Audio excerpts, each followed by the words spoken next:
Assalamualaikum warahmatullahi wabarakatuh. Perkenalkan, nama saya Rahmawati Khairiyah, dosen pengampu manajemen sumber daya manusia di FEBI IAIN Surakarta. Teman-teman mahasiswa semuanya, mari kita berdiskusi sebentar mengenai meramalkan kebutuhan jumlah tenaga kerja. Kebutuhan jumlah tenaga kerja untuk periode mendatang perlu dihitung, baik dari segi kuantitas maupun kualitasnya. Untuk menghitung jumlah tenaga kerja yang dibutuhkan, perlu dilakukan perhitungan yang matang.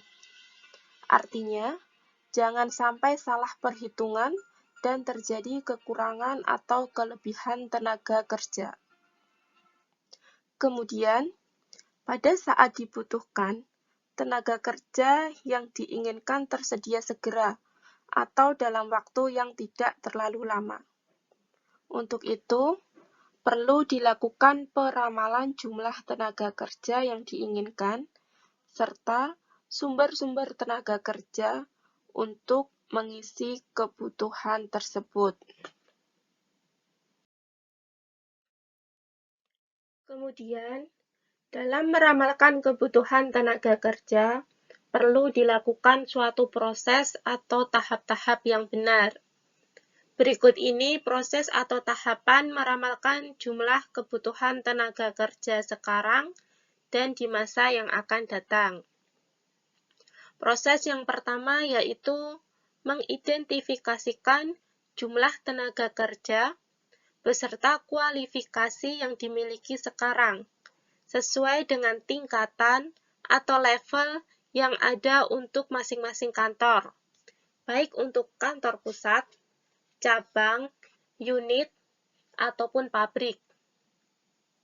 Jumlah ini termasuk karyawan yang dipekerjakan dengan status kontrak kerja maupun karyawan outsourcing.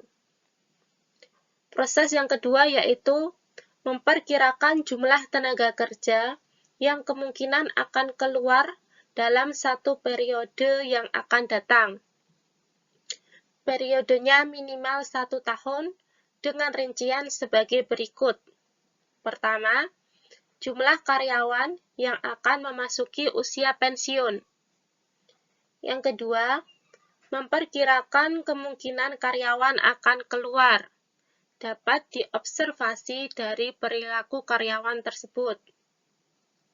Yang ketiga, memperkirakan jumlah karyawan yang akan dikeluarkan sementara ataupun selamanya. Yang keempat, memperkirakan karyawan yang akan dipromosikan, didemosi, ataupun dirotasi. Yang kelima, data karyawan yang mengalami kecelakaan kerja setiap tahunnya.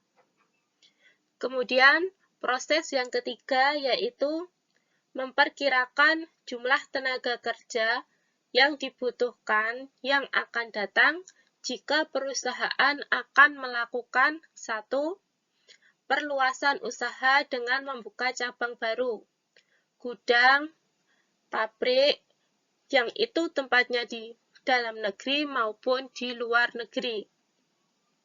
Yang kedua, perusahaan akan menambah kapasitas pabrik atau unit melalui penambahan mesin-mesin ataupun peralatan dan ruangan.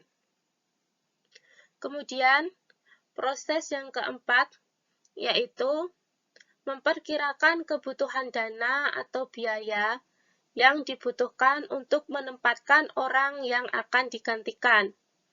Hal ini sebagai pertimbangan untuk memilih sumber perekrutan. Kemudian proses yang terakhir yaitu adanya permintaan tenaga dari pihak luar, misalnya pemerintah, rekan usaha atau yang lainnya, sehingga akan mengurangi jumlah karyawan yang sekarang. Dan untuk mempermudah pemahaman teman-teman tentang perhitungan kebutuhan tenaga kerja, akan saya berikan ilustrasi sebagai berikut. Ada contoh kasus, saya bacakan contoh kasusnya. PT United Corporation berdiri pada tahun 1999 di Jakarta dan bergerak di bidang industri makanan, yang memiliki 18 jenis produk makanan dan berorientasi ekspor. Saat ini perusahaan memiliki 3 pabrik, 2 gudang, dan kantor pusat berada di Jakarta. Di kantor pusat terdiri dari 45 orang karyawan. Pabrik di Pluit, 210 orang karyawan. Pabrik di Cikarang, Bekasi, 189 orang karyawan. Dan pabrik di Cikupa, Tangerang, 304 orang karyawan. Sementara itu, gudang di Pluit menampung 22 orang karyawan, dan gudang Marunda terdapat 30 orang karyawan. Perusahaan menetapkan usia pensiun bagi yang tidak memiliki jabatan adalah di usia 56 tahun, dan pensiun bagi yang memiliki jabatan di usia 60 tahun. Keputusan pensiun tergantung dari tanggal lahir, tetapi oleh manajemen diubah serempak menjadi setiap akhir bulan Desember. Tahun depan, diperkirakan jumlah karyawan yang akan memasuki usia pensiun sekitar 2% dari total karyawan. Data karyawan yang mengalami kecelakaan setiap tahunnya rata-rata 0,05% dari total karyawan.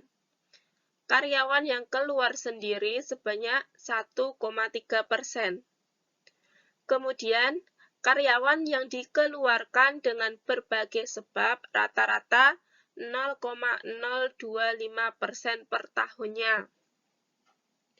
Tahun depan, perusahaan merencanakan akan membuka pabrik baru di Sidoarjo, Surabaya, dan membutuhkan 204 karyawan baru. Di samping itu, juga akan dibuka gudang di Surabaya dengan jumlah karyawan 24 orang. Kemudian, jika ada pertanyaan, berapakah perkiraan kebutuhan tenaga kerja yang perlu dipersiapkan untuk tahun depan, maka jawabannya akan saya uraikan di slide selanjutnya. Nah, untuk mempermudah perhitungan, baiknya kita membuat tabel dulu. Tabelnya berisi rangkuman atau ringkasan dari soal di atas. Yaitu, pertama, unit kerja di kantor pusat terdiri dari 45 orang karyawan, pabrik Pluit 210, pabrik Cikarang Bekasi 189, pabrik di Cikupa Tangerang 304, di gudang Pluit ada 22 orang karyawan, dan di gudang Marunda ada 30 orang karyawan. Sehingga nantinya kita total jumlah karyawan yang bekerja di PT United Corporation ada 800 orang karyawan. Kemudian, melalui data yang telah dikumpulkan, terdapat perkiraan kebutuhan jumlah karyawan yang akan pensiun, yaitu sebesar 2% dari keseluruhan jumlah karyawan tadi. Keseluruhannya kan ada 800, jadi 2% dikali 800, yaitu ketemu 16 orang karyawan.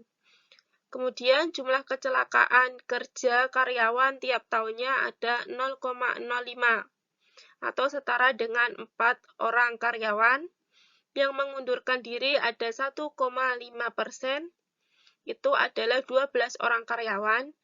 Kemudian yang dikeluarkan ada 0,025%, setara dengan 2 orang karyawan. Kemudian pembukaan pabrik baru di Cikarang membutuhkan 214 orang karyawan, dan buka gedung baru membutuhkan 27 orang karyawan. Jadi, jika dijumlahkan, jumlah kebutuhan tenaga kerja ada 275 orang karyawan. Kemudian di slide ini menjelaskan perhitungan angka dari tabel pada slide sebelumnya. Silakan teman-teman semua untuk mempelajarinya, sehingga nanti ketemunya jumlah kebutuhan tenaga kerja berjumlah 275 orang. Jadi dengan demikian, jumlah tenaga kerja yang perlu dipersiapkan untuk tahun depan adalah sebanyak 275 orang karyawan. Sementara itu, kualifikasi yang diinginkan adalah disesuaikan dengan perkiraan jabatan yang ada di perusahaan. Yang paling mudah diprediksi adalah untuk karyawan yang akan pensiun dan membuka cabang baru. Sedangkan untuk kecelakaan kerja dan mengundurkan diri dapat dilakukan dengan melihat kasus-kasus pada tahun-tahun yang sebelumnya. Demikian tadi pemaparan saya mengenai meramalkan kebutuhan jumlah tenaga kerja.